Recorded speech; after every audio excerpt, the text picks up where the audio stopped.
We are in the kitchen with Jim Hagee from Chef's Market Catering and Restaurant. And if the only thing you know about chestnuts is that famous Christmas song, Chestnuts Roasting on an Open Fire, we're going to teach you about chestnuts and show you how to use them in a great recipe for apple chestnut stuffing. Great to have you with us. Good to be here. This is Chef Bill Cognac's dressing for apple chestnut stuffing, and we're selling it in containers that you can heat up the next day.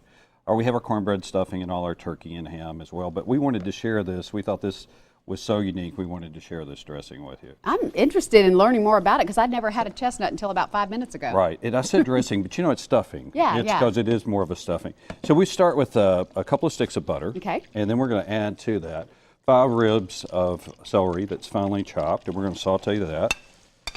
And then we're going to take 2 medium onions, finely chop those and saute those, and just get that going. And that's basically the start to any good dressing or stuffing, right? It is. And just and butter, and this is real butter that we'll start with.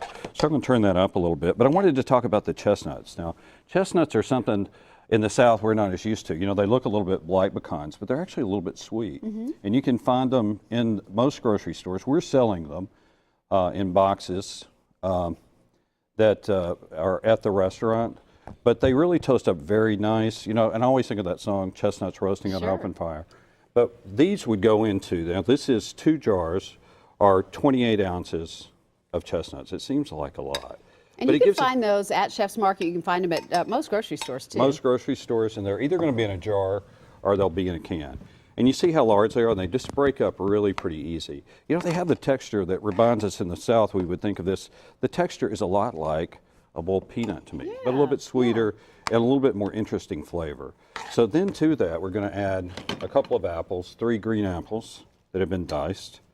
And then we're just going to stir that and let that cook down and saute probably, you know, maybe 5 minutes. This makes a lot, doesn't it? It does make a lot. Yeah. And then to that, once we get that going, we're going to add 5 leaves of sage that I've chopped up. And you're using a couple of bay leaves, fresh sage, some poultry seasoning, and we're just going to stir that. And we're going to give that a couple of more minutes. Okay. And just let the flavor of the spices come out.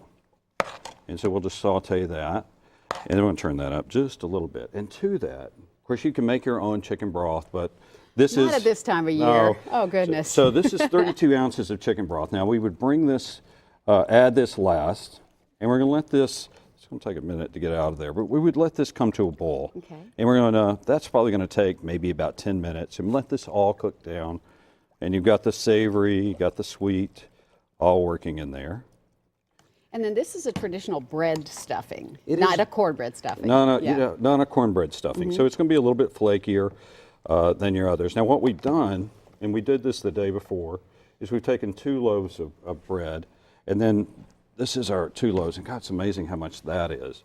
But then we've let those sit for a couple of days, and then we'll add those. And then so you cut it up and into the little slices, and then let it get stale. Right. That's why for it's about 1 day. Okay. And you know, and Chef Bill says that's the trick to making a good light, fluffy dressing is to have that. Okay. And then this would come to a boil. We're going to have to kind of move a little bit faster, but then you would just add this.